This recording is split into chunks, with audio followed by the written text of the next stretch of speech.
ঢাকা বোর্ডের সাথে মিল রেখে বাহরাইন, সৌদি আরব, কাতার সহ 5টি দেশে শুরু হলো এসএসসি পরীক্ষা। চলবে আগামী 13ই মে পর্যন্ত। প্রবাসে থেকেও বাংলাদেশি শিক্ষার্থীদের পরীক্ষা দেওয়ার এমন সুযোগ পাওয়ায় খুশি শিক্ষক এবং অভিভাবকরা। প্রতিনিধিদের পাঠানো তথ্যছবিতে ডেস্ক রিপোর্ট।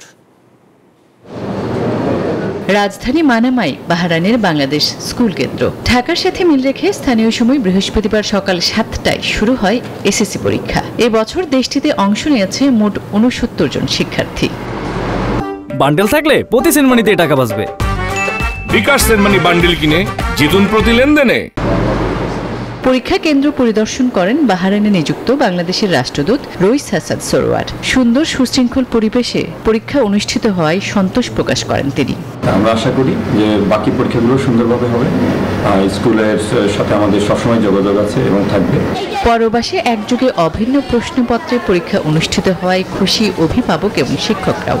আলহামদুলিল্লাহ ভালোই, স্কুল থেকে ওদেরকে যথেষ্ট প্রিপেয়ার করছে পরীক্ষার জন্য। আমি স্কুলের প্রতি অনেক সন্তুষ্ট, টিচারদের প্রতি অনেক কৃতজ্ঞতা। বাংলাদেশ স্কুল বাহরাইন শিক্ষার দিক থেকে মানসম্মত, আলহামদুলিল্লাহ। আমার 3 বাচ্চা এখানে পড়ে।